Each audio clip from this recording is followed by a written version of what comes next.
Здравейте, приятели! Мина доста време, половин година, мисля, че откакто съм снимала. Също така стана и една година от първия ми клип в YouTube.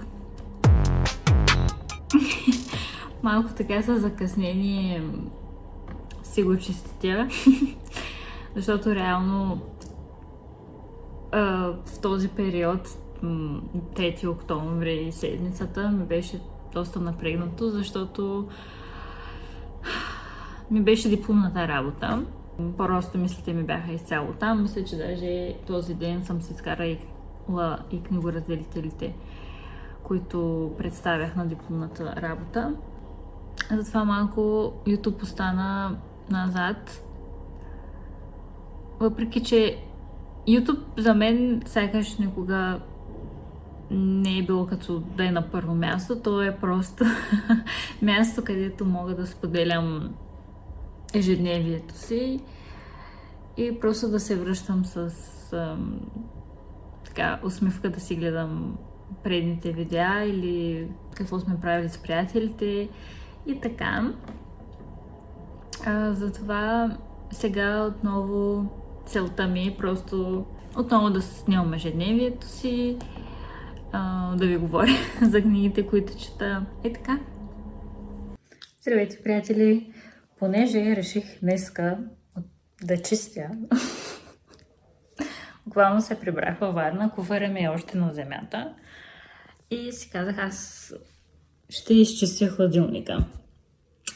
И съм изкарала всичко, което не е много от хладилника. И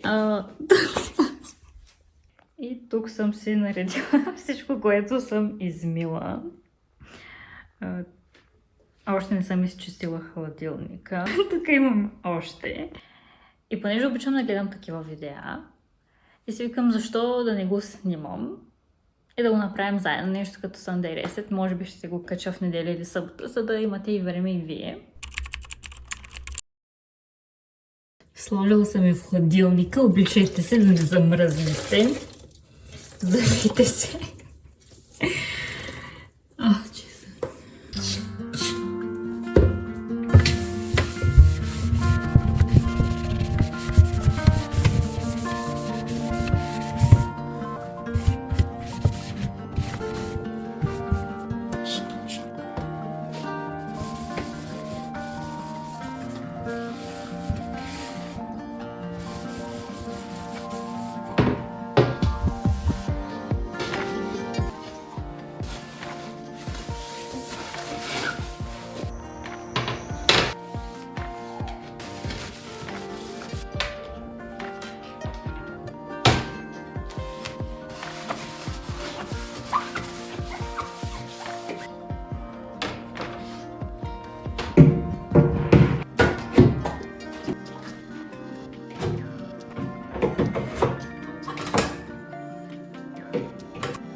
Какво имаш тук?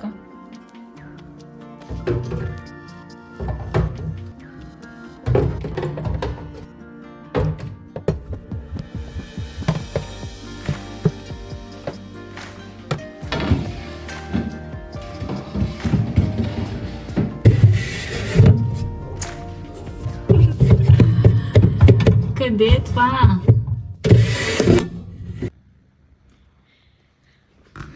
Да го отворим. Ей, уникално. Ама трябва да ви кажа преди и след. Нищо беше ужасно. Може и да не го виждате. Това е нашия студентски хладилник. Следващата задача е да си полеем цветята.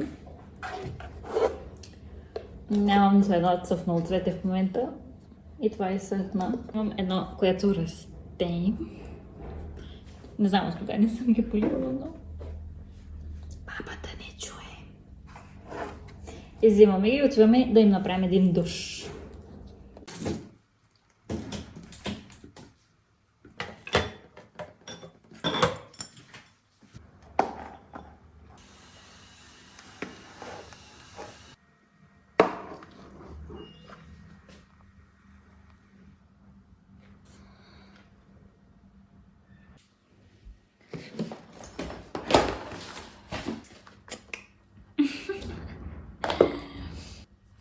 Вижте колко са сладки.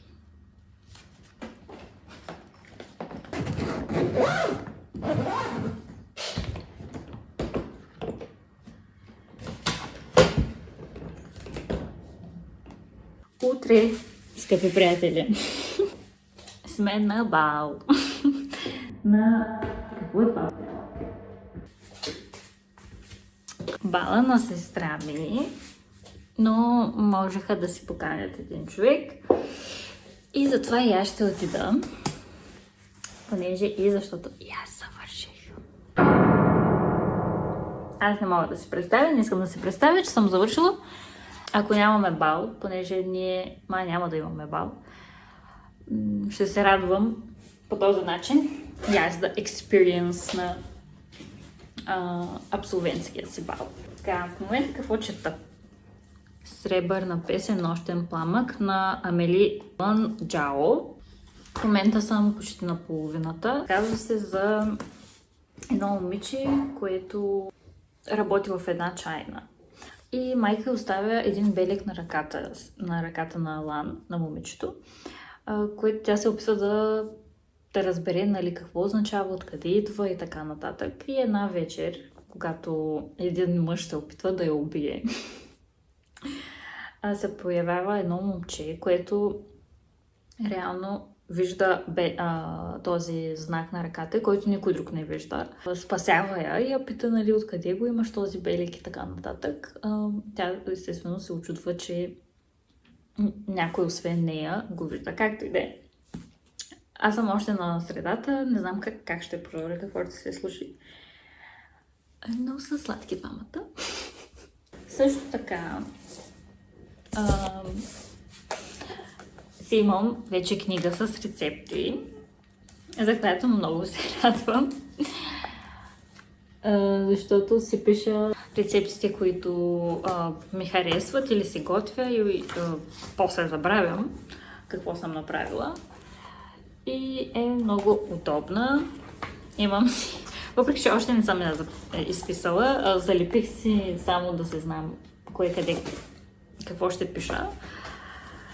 И стихирите са много хубави. Тук имам някаква пролетна салата. Това е последното, което изписах. Нямам пилешко филе на тиган с сос, някакъв измислен лещ, които не знам още как да ги правя, но ще се научим. Друго, какво мога да покажа тук? Да ви покажа моя мъж. Ето го моя мъж. Това последно го нарисувах на 14 октомври. Ами какво друго да ви кажа? Трябва да вляза да се изкъпя, да си оправя косата и така нататък, за да изглеждаме добре за утре.